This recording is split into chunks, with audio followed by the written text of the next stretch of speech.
Bishop T. Cedric Brown. I am the moderator for this panel discussion, and the topic of discussion this afternoon is what could I possibly learn from you?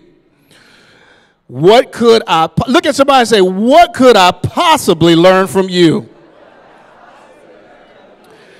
And so it has the connotation, as you listen to it, it has the connotation that I can't learn anything from you, that you really don't have anything to say to me.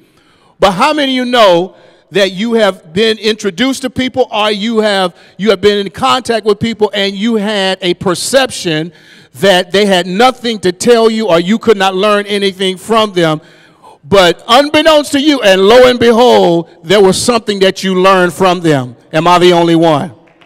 If that's you, wave back at me, clap your hands, nod, kick your feet, do something. Amen. I think we all fall in that category where we've been in that place. And because of multiple generations, sometimes we look at other generations and we feel or we think that they cannot teach us anything. And so in accordance to our theme, Timeless Truths, teaching timeless truths in a technological age, the powers that be thought it not robbery for us to have a discussion talking about how that we can learn from one another. Look at somebody and say, I can learn from you, and you can learn from me. And so on this afternoon, we have a panel of experts they're going to answer the question for us and going to give us some of their experience and some of their expertise in regarding our topic of discussion. Now, we're going to be hearing from the panelists, but we also want to hear from you. So if you have any questions, if you have questions, we have a mic, and we're going to have Elder, I'm going to call him Tyrone, Elder Shanklin, Troy Shanklin is going to be our runner. So if you have a question, feel free to raise your hand and ask your question. On our panel, we have none other than our presiding prelate, Archbishop Alfred A. Owens Jr. Can you give it up for him? Next to him, we have our Bishop of Strategic Planning, Bishop Haywood Parker. Next to Bishop Parker, we have the adjutant for our presiding prelate, amen, Minister Alonzo Carr.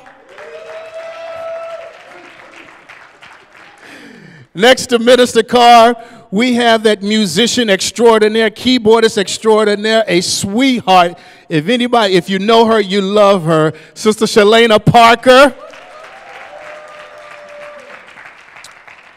And could it be that we say the best for last? Amen. That phenomenal speaker this morning. Did y'all enjoy the power word this morning?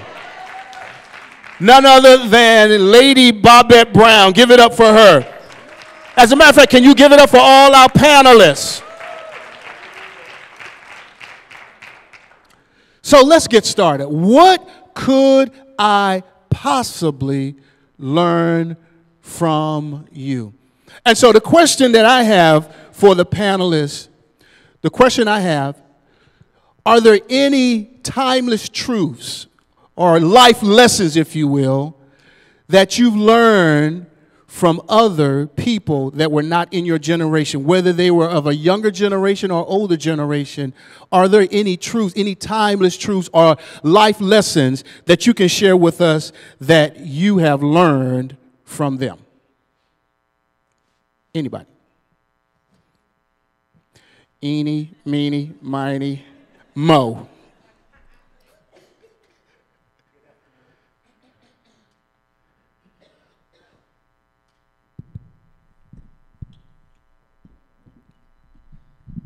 All right, good afternoon. Good afternoon. Yeah, so I am the father of this young lady right here. And she is the manager of this young man right here. And that is true. So what I want to say is what I have learned from Shalana that represents another generation is and she called me Dad sometimes, you can have the right idea, but the wrong way to do it. Because the way you're trying to do this, the people are not going to be drawn to it. So I'm not challenging your idea. I am challenging your methodology. And I'm also wanting to say, good idea, but you're not managing it right. Because you want it right now. Because you believe God told you right now. But what God didn't show you was the rest of the calendar at the same time. So I've learned that because of how I think in my generation, in order to be effective, I need to connect with the younger mindset to help produce what I want. A typical example of that was my presentation on yesterday. I did an original PowerPoint myself. I looked at it, it was wonderful. It had all the things I needed, it was wonderful.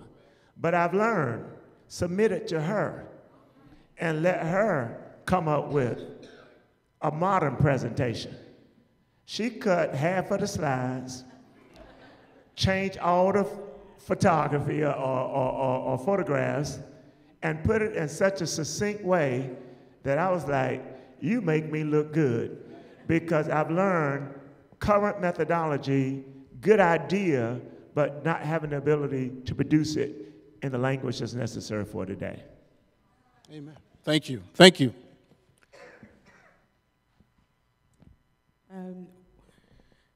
One thing that I've learned is you can have the right method and the wrong idea. Okay, I'm just playing. All right, so what I've learned to be completely opposite.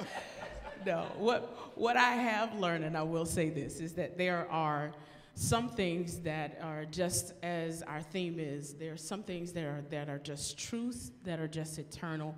And I don't care how time shifts and things evolve. There are some things that are you're just gonna be looking for.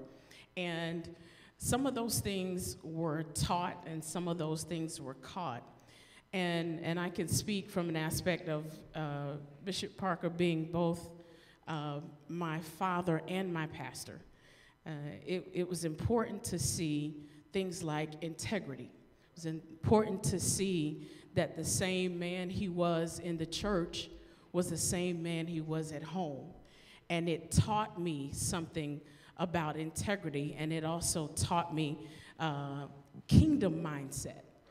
Okay, and sometimes that was amazing, and sometimes that was not so amazing, like on Christmas morning when you have all the beautiful gifts and you have to take a moment to have a program. You gotta read a scripture, somebody gotta sing a song, somebody gotta pray, you know. But what I will say is that there was consistency, and it just taught that there are some things that I don't care how much we evolve, we cannot get away from. That's good.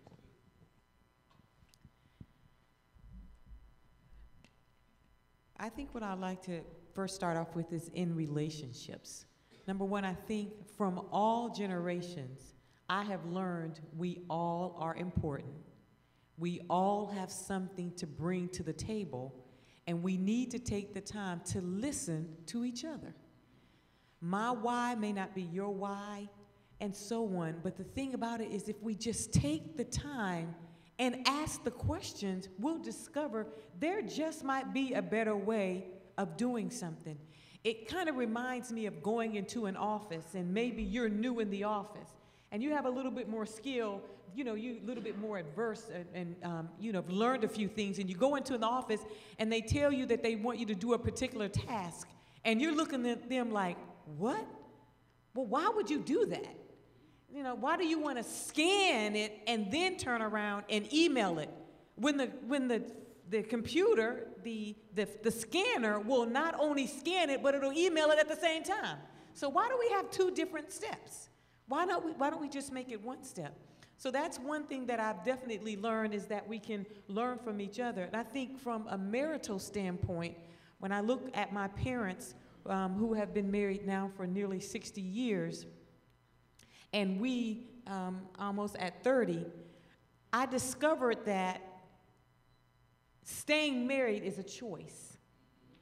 And even though this new generation may say, I'm going to get in it and jump back out of it, we all get to choose.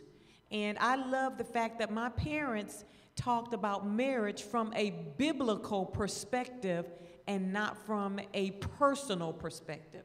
Because the Word of God is the same today, yesterday, and forever.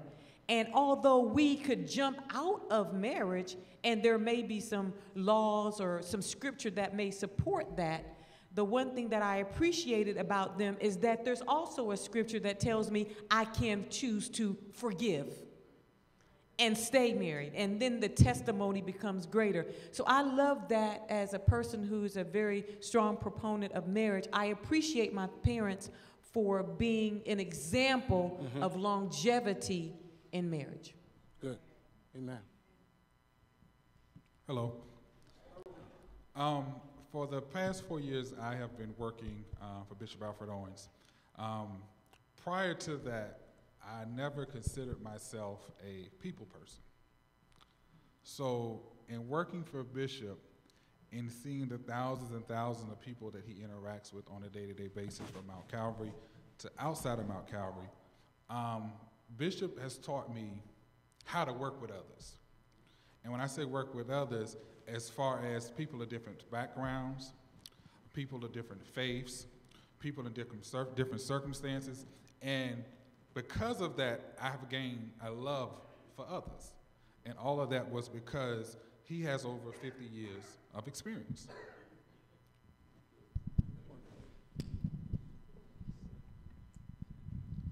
Before I ask my question, I think I should comment on what Alonzo has said. I've learned a lot from him in these 4 years, mainly with my approach to people. Alonzo was sitting in our congregation for about 12 years before I discovered him.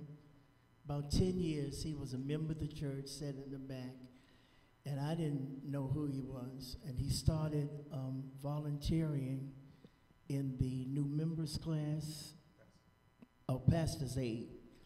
And I saw him in the hallway one day because he was very active in the singles ministry.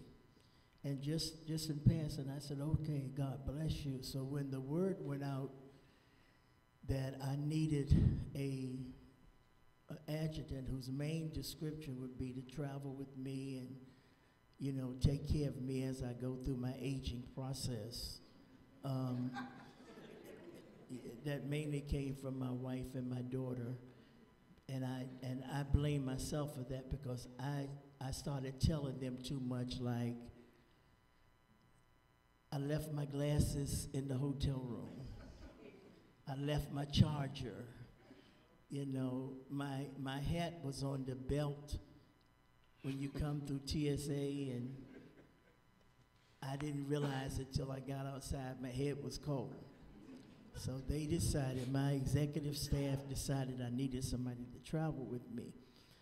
But Alonzo has taught me what I call, I think he would like to call a more gentle approach, because when he felt comfortable enough to tell me about me, he would say things like, you could have been a little harsher, less harsh, Bishop. You just can't go for the juggler.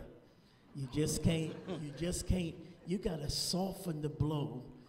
And it made me watch myself and be more conscious in when people get on my nerves,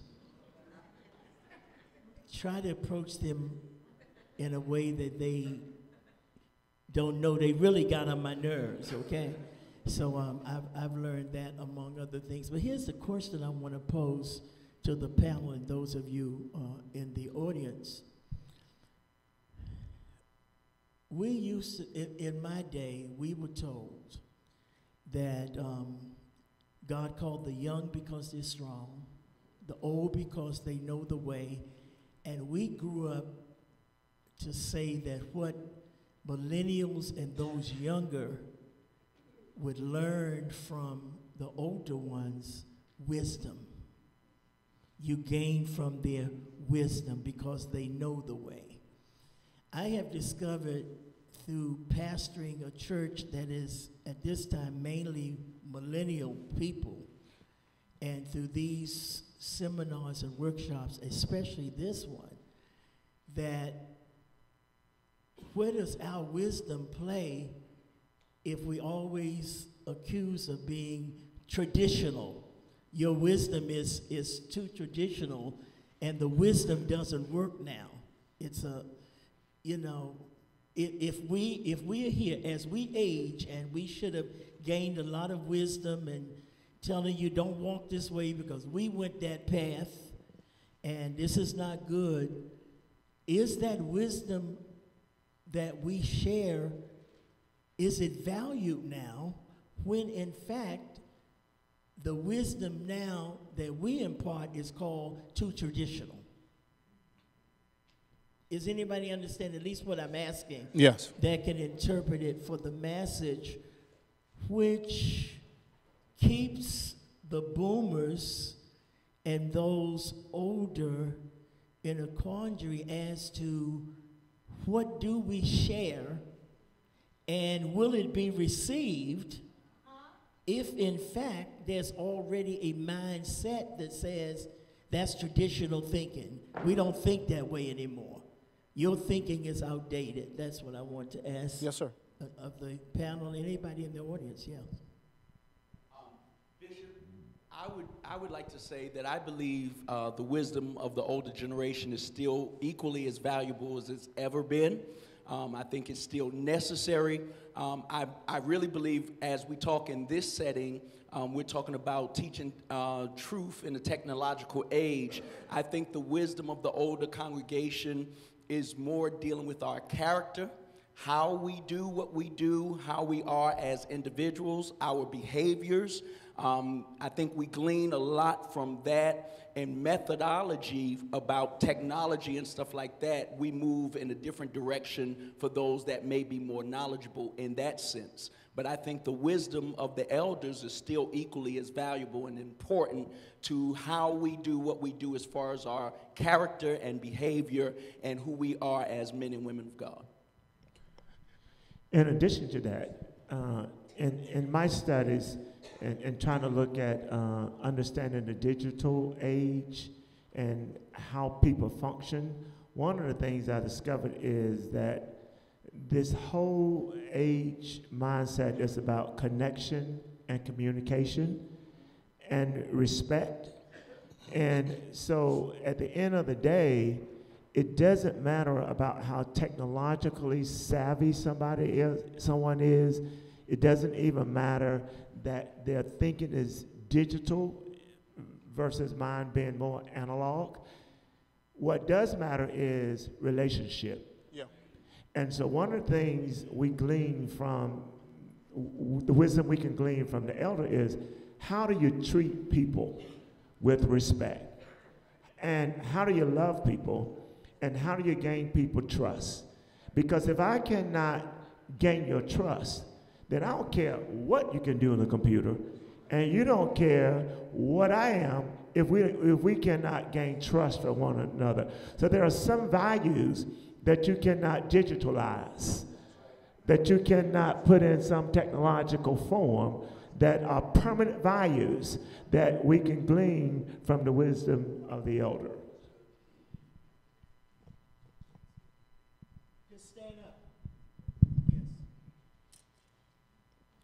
Glory to God, saints. Hallelujah.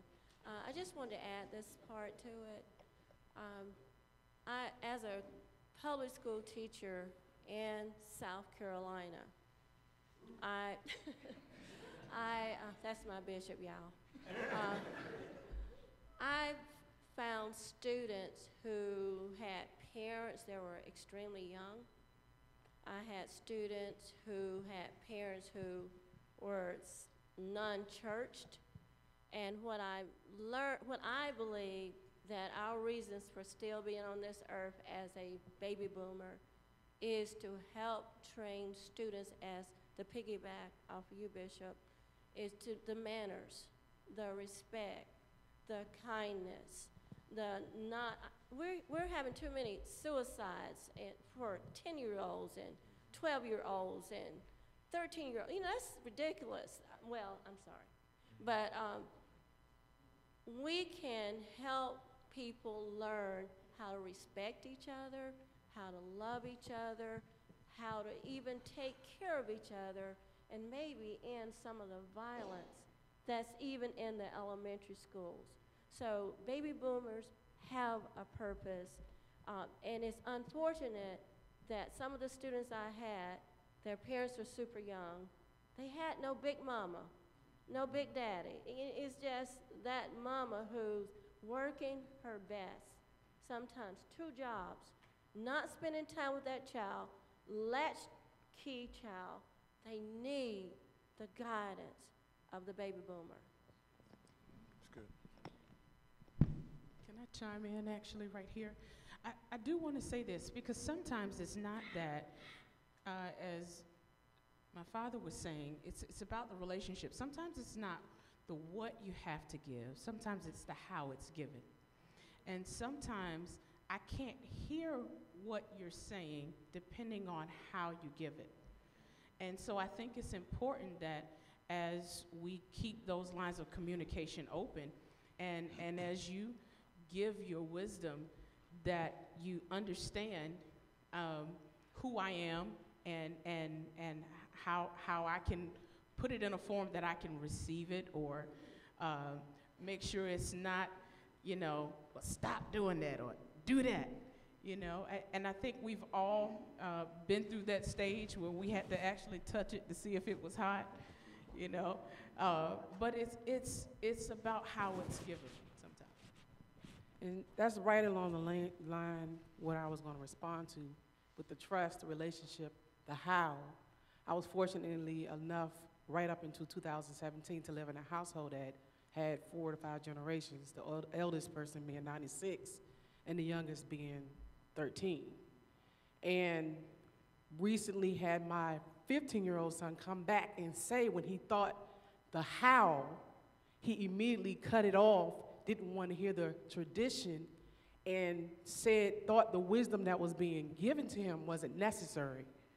And now that he's in a different place, he's seeing that everything that was being taught to him is applicable. And now he's coming back and he wants to learn how to walk correctly in that wisdom because he sees it's still applicable to his life. And one of the things I've learned as a computer programmer is that I think I'm right in the middle. I'm 42, so I'm in the middle of this millennial side and the other side, and I've learned that we're quick to cut off that information and call it traditional because we don't want to open an ear to what's being said because it doesn't fit in our application. But when you open that door for that trust, everything they said, and allow that communication, that connection to take place, sometimes you can allow the how to kind of like take a back seat and really hear that truth so you can apply it to your now. Because that tradition, sometimes we call it traditional, is really just foundational truth, as she said, that we can all learn from if we're willing to listen. I think I'd like to piggyback off of that as well. I want to say that I think part of it is we definitely want the wisdom, and I think all generations want the wisdom. But I also think that it's important. I think relationship is important, but I think dialogue is important. So we're trying to give wisdom, but did anyone ask you for it? If they haven't asked for it, we know that maybe you think you know, but if I haven't asked, if I have not pulled my seat up to the table, don't assume I'm ready to eat. And sometimes we're trying to force words on someone when they haven't even asked for your advice. And so it appears that we're ready to receive your wisdom. We are. And I think just like you said, Shalana, I think it's about the way that also we can go about it. Having two boys who are millennials, one of the things that has been effective is engaging them in the conversation so that when they're getting ready to make a choice that you know is not a wise choice, just and pull them into the conversation and saying, you know, I know you thought about, you said you're going to do such and such, such. Have you thought that through? Oh, yeah, I did, da, da, da, da, da, da. And then now you're just conversating. So what would happen if this happens? What you're doing is drawing on your wisdom.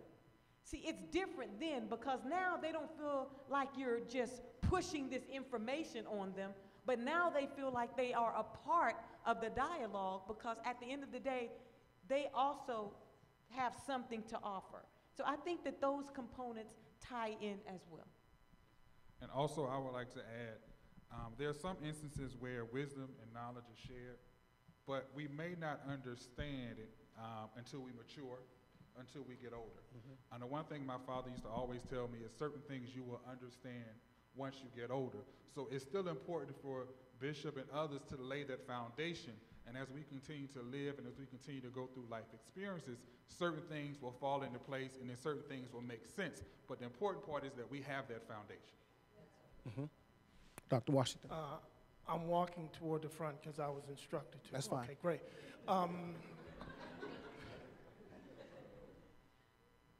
One of the things I've quickly come to understand is that I can't control my children. It's hard enough controlling myself. And so I never give them wisdom, nor do I give them advice. I give them information. I give them the best information that I have available to myself from experiences, from time, from education, and then I leave it there. What they do with it, the choices and the decisions they make after that, that's the wisdom that they gain. The challenge is, too many of us who are older, we try to control, we call it wisdom, we call it whatever we call it, but really what it really is trying to control them. And they see right through that. And so I quickly learned, I'm gonna give you this information. What you do with it is gonna be your choice, your decision, because guess what? The outcome or the consequence that happens from it is yours as well. So that way you never come back to me and say, Dad, you told me to do X, Y, and Z. No, Dad gave you information. You did X, Y, and Z, and now you're going to get A, B, and C. And yeah, and I wanna embrace what Dr. Washington said, but I also wanna add to what he said from my eyes, because I do think there is a difference between wisdom and knowledge. Okay. And I do think that knowledge is information imparted. So I am giving you information. But I think wisdom is knowledge plus experience, knowledge plus learning. So I am trying to share with you the value of my experience in the information that I'm giving you. So I hope that you're hearing me on two levels. I hope you're hearing me as information imparted. But I hope you're also hearing me as having been burnt in the fire, having been shot on the battlefield, having lived some things so that if you could glean something from my experience, perhaps it could save you some time. Now, I know that when you're talking to younger people sometimes, because I was like this when I was younger, as I still am, it was, I hear you, but I don't hear you. I don't. My mama told me, son, when you graduate from college, if you just stay home for 2 years, go on to get your master's degree right now, and then get ahead, save all your money, get your master's degree, I'll help you, stay home. I was like, oh no, that ain't happening. Because I'm moving to wherever I'm moving to, I'm gonna get my own apartment, my own car, and I was teaching school, and little did I know that when the summertime came, we didn't get paid nothing if you hadn't put your check on 12 months. And the first summer, my life was absolutely miserable, and all God said to me, I told you through the voice of your mother, but you were so wise and arrogant and whatever, you would not listen. But she gave me wisdom from her experience. I agree with that, and this is going back to Lady Barbette with they don't ask you, they haven't asked to sit at the table, or they haven't asked. I think in bringing this back to the church, I still believe it's incumbent upon us, if you see somebody getting ready to self-destruct, if you see somebody going down the wrong path, I feel whether they ask us or not, especially if we're their pastor or we're their bishop or whatever, I feel it's incumbent upon us to call them to the side and say, let me talk to you about this. I don't feel we should wait for them to ask our advice, because most of the time, because they don't ask our advice, it's because usually they made up their minds they're going to do this anyway. How many pastors have counseled people or even asked you for your advice, and when they sit down in front of you, you already know that whatever you tell them, their mind is totally made up to do whatever they feel. My policy has become, and the members of Calvary, especially those in ministry who are here, once you tell me the Lord has told you something, I don't bother that. Why are you coming to me if the Lord told you that? Because in my mind, there's a different Lord that told you that. Because you're not ready to pastor any church. You follow what I'm saying? You're not ready. You're not faithful. You don't have the skill. You don't have the lives. You're not even trainable. You're not even teachable. And that's from me sitting here observing you for these years. And then if the Lord said you are to pastor, he's called you to be a pastor, does that mean you go in my church and recruit 25 people? So to me, that's my wisdom imparting to you. Whether you ask for that or not, I feel it's incumbent upon me to call you to the side and say, let me tell you 3 reasons why that's not going to work. At least if you go ahead and try it, at least I would have told you, as the senior person in the relationship, as the father in the relationship, at least I would have told you that as your spiritual father, I'm not feeling this. When I do leadership conferences outside of Mount Calvary, and people see what I've done in Washington, D.C., and they look at the properties and so forth, and think they can start this overnight, which took me 40 years to even build. You have to have a certain call and know that, and it's something called dues. You have to pay your dues. God gives you a little bit to see how you handle that little bit, then he increases that. So this goes back to when I was saying at the beginning of my question, how far is wisdom accepted from boomers, from traditionalists? Because if you're in a millennial mindset and you have a negative opinion of boomers or traditionalists, do you accept the wisdom? How do you handle the wisdom? I say to pastors, when I do workshops, this is what I've experienced. These are my heartaches and hardships. However, it doesn't have to take you this long if you will receive some of the negative things that I had to endure. If you can learn, if we are to learn from each other, should not my mistakes and my flaws in building ministry have some impact on how you do things and how you look at things? I think it does, Bishop. I was just thinking how that the Bible says, train up a child in the way that he should go, and when he is old, he will not depart.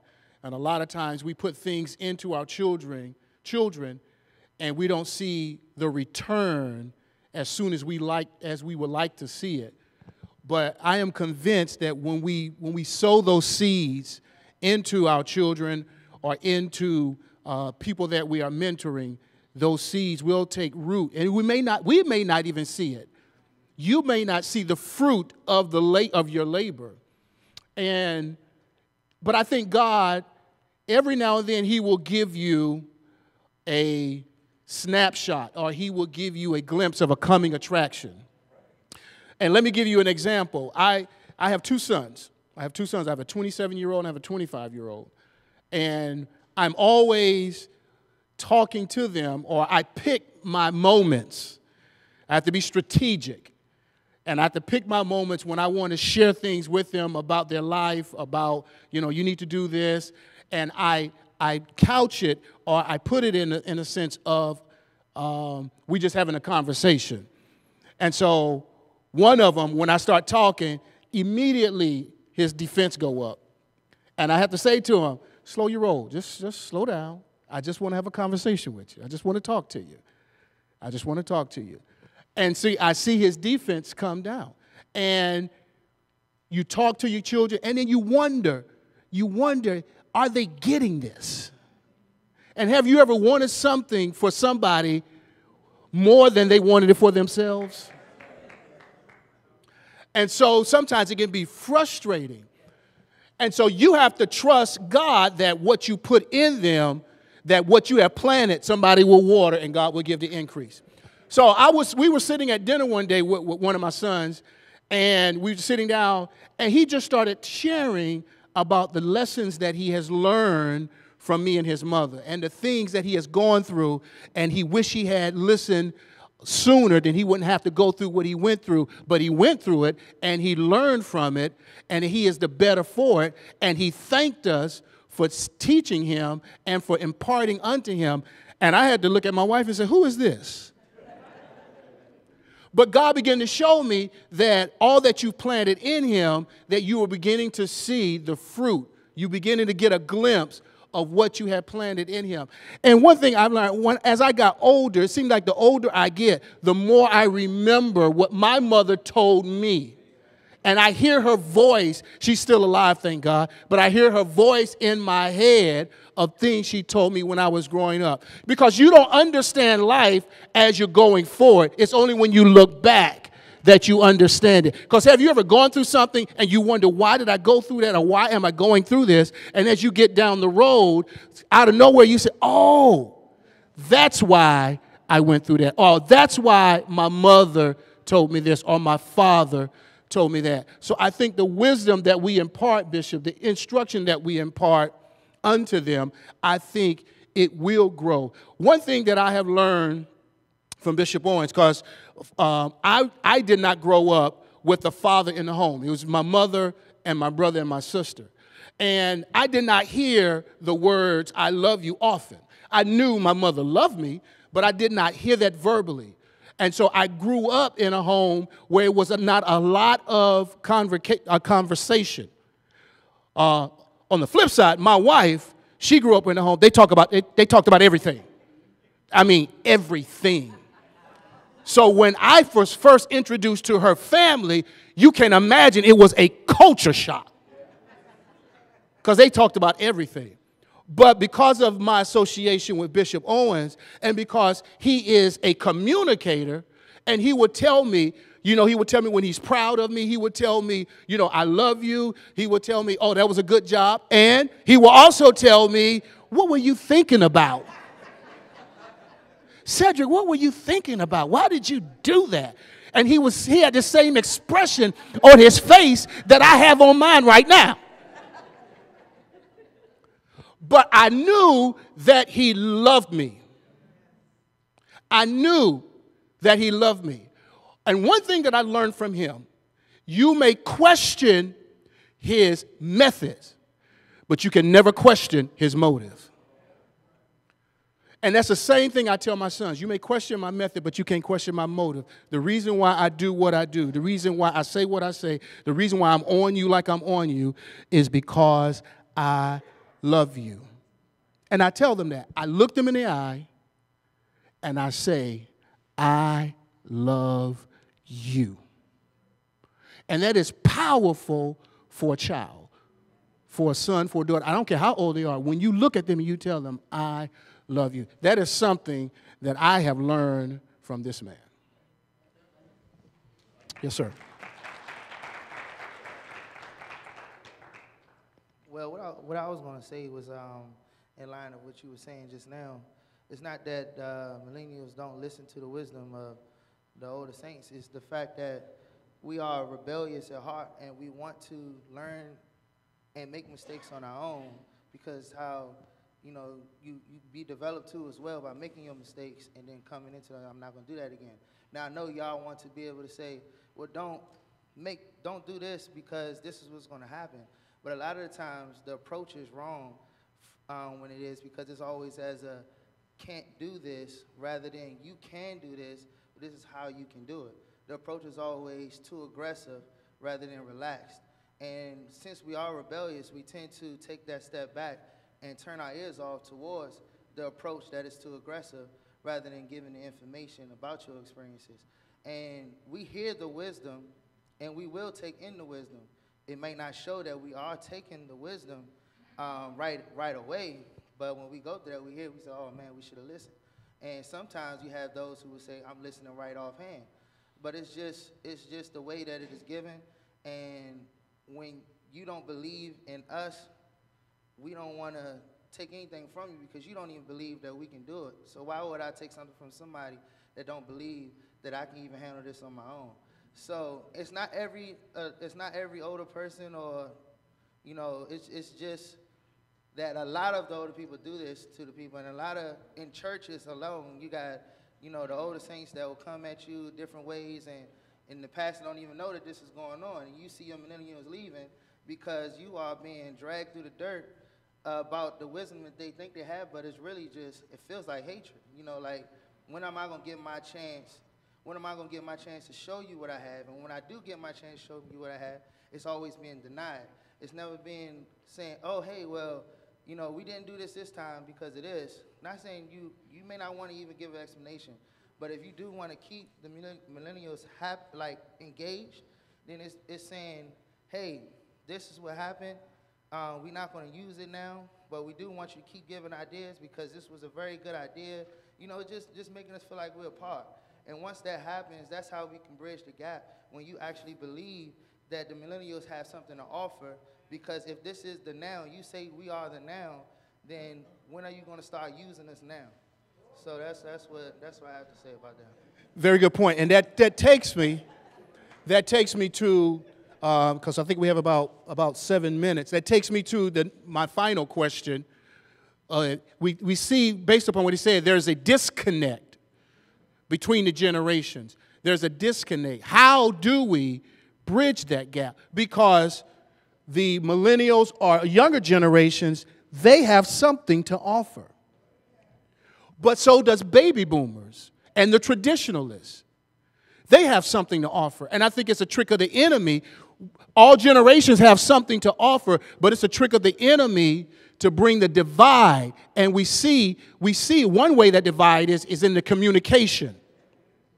It's in the communication. So I want to ask I'm going to go to Bishop Crump, but when he finishes, the question I want to ask the panelists, how do we bridge the gap? How do we close that divide? Thank you, Bishop. I think the generational gap has always been there. It didn't just start with baby boomers and millennials. And so as a Generation X, my question is, what did the baby boomers do when you were a millennial during your time of being young, and those that were in the silent leaders, the silent years, the silent generation, when they were calling you radicals and hard-headed and didn't want to accept their wisdom, so that the millennials will know they're not the first generation to be tagged that. Help us understand the secret to your success. So how did you succeed and survive being called the radical and the go-getter and the aggressive one? Because I'm sure, and with all of our baby boomers here today, you were called that at one time. Either to your face or behind your back, you were called that. So what did you do, and how did you handle that? How did you accept their wisdom? So as a result of you becoming successful, because the impression is that millennials just don't want to listen. And I don't believe that's the case. No. So what did you do? So what did the baby boomers do when they were given that advice, and how did you become so successful? Well, I think that's the question. Good. I went home and cried. And I'm talking about in the Mount Calvary Holy Church of America, because when I came in at 16, 17 years old as a teenager, the youth leaders were well into their 50s. So they could not relate. And when they kept reappointing, with all respect to the late Bishop Yarborough and the late Mother Pitts, they were the president and the vice president of the International Youth Department, and they were in their 50s. So we had secret meetings among ourselves, and they put me up, and Deborah, Obie, all of those that grew in my age group now, we grew up in Mount Calvary, they would put me up to ask questions like, when are we going to change the youth leader? Now I'm telling you the truth. Dolores Henry is sitting right here, and she knows that. I was the one that they put up to ask those hard questions that we really never got a relevant answer to, other than we're praying about that. You follow me? And when I look back now, in fact, I always wanted to be, and Deborah Ober, it was a bunch of us that hung together, went to lunch together. I always wanted to be a national youth president of the Mount Calvary Youth Department. Yeah, I was too young. And they put all these hints out. You know, my little group, they put these hints out, but I was overlooked. So when the Lord put me and Bishop Williams together, his famous words were, "Not now." Can I bring this up, Bishop? Not now. It's the wrong timing. So I'm so glad you raised that issue, because it's the millennials one day will be in our place. So I think, and to get back to Bishop Brown to ask his question, how do we bridge that gap? How do we correct the communication problem? I think it's forums like this, where everything is out in the open, and to transfer this to our local churches. It has to be transferable. My last comment. Sure.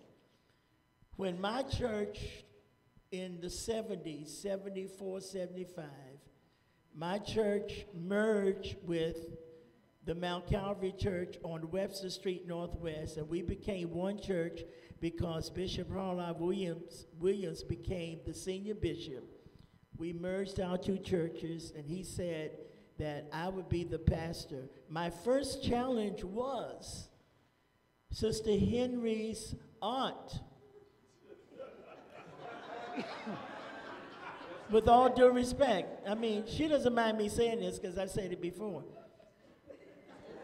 Her aunt, Reverend Roanne Battle, was the youth leader, and she was every bit 60 to 70 years old, because she lived to be almost 100.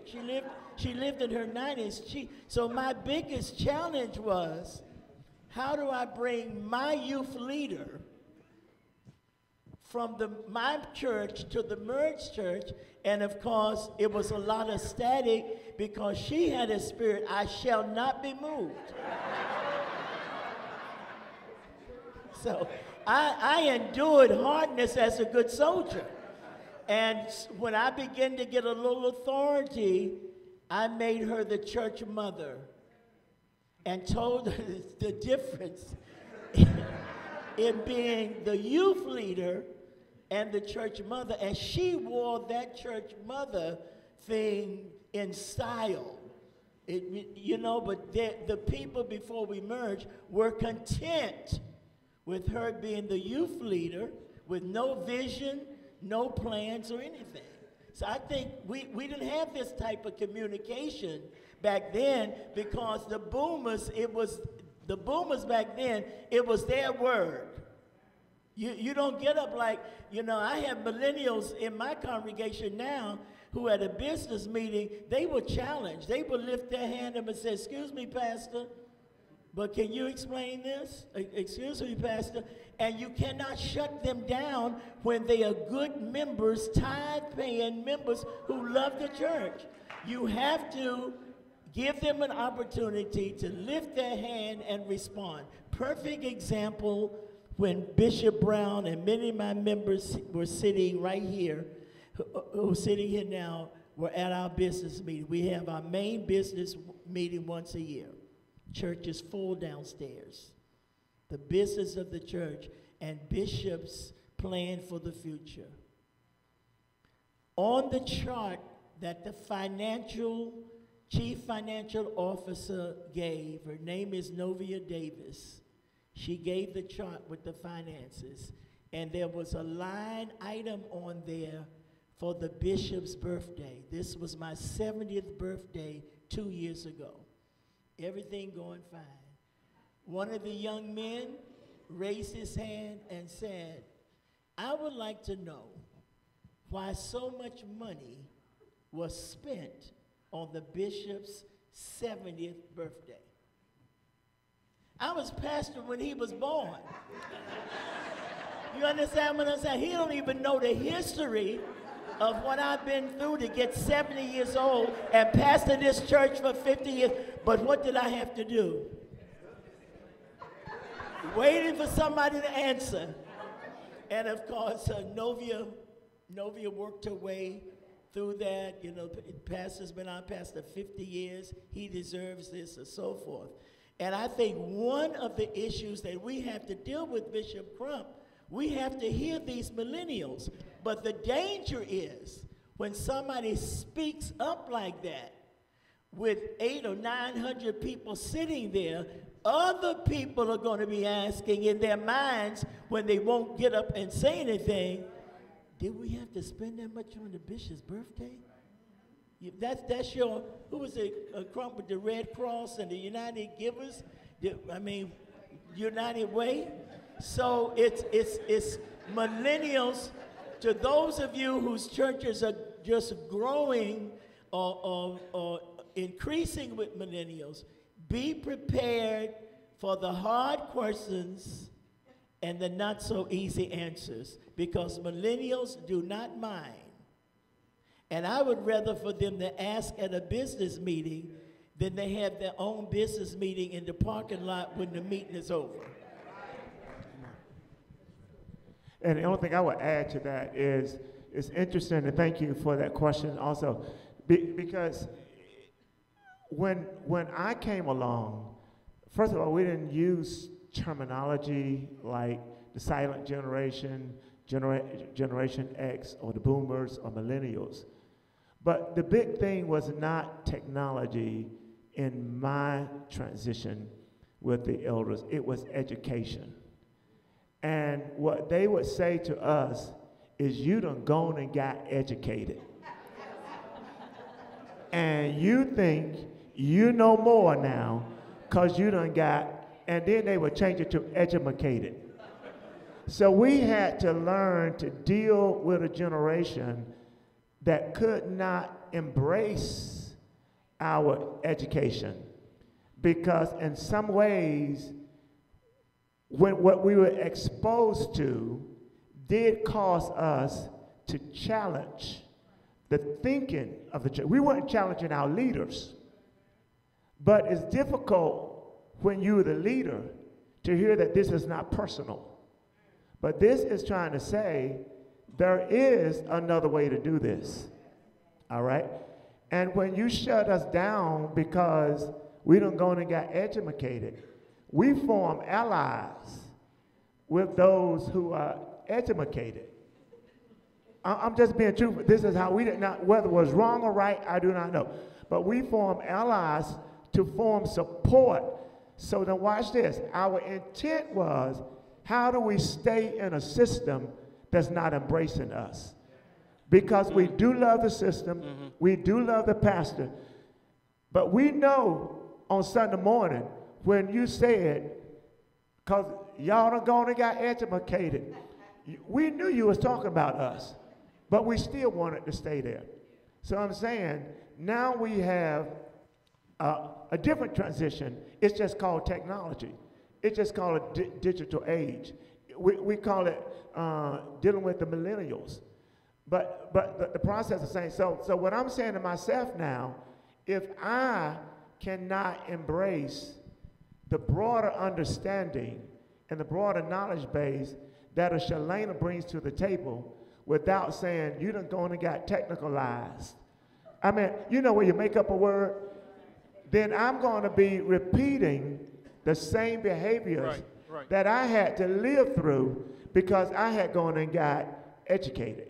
When all I was trying to say is, I love you, Pastor. I love the system. We're just trying to figure out how to stay here, but we're having a whole lot of trouble staying here under these circumstances. Anybody else from the panel? Final words? I just want to say, I did some research a little while ago in reference to the different generations working together, and Bishop Crump alluded to this earlier. With the millennials and the baby boomers, there are a lot of similarities between the two. And it's important that as we begin to work together, that we begin to respect one another and respect the differences that we have between the two. And also, I saw some research showed that some of the greatest relationships, some of the greatest bonds, some of the greatest productivity is best developed when you have people that work together from different backgrounds. So as we continue to grow, as we continue to have these forums like this, we will continue to open up that communication and we can continue to work together as one. Right. And I will I'll also say that as we have these conversations, we have to stay open and we have to model the love of Christ in our relationships. I cannot automatically put you in a category. I cannot automatically assume something about you just because you're a millennial, you're automatically rebellious. So now everything you say to me, I'm going to process through my automatic thought about you. We have to dispel those things both ways. And we have to always remember, as Jeremiah says, is with an everlasting love I love thee. Yeah. And with loving kindness have I drawn thee. And we have to keep that spirit of love and always treat each other in the love of Christ. And let that be the first thing that comes out. My love should come out before my own thought come out. You automatically know in dealing with me that I am exemplifying a love for you and the love of Christ. Can you all give my panelists a great hand? Thank you so much. And thank you. Thank you. At this time, please receive Bishop Hanchel.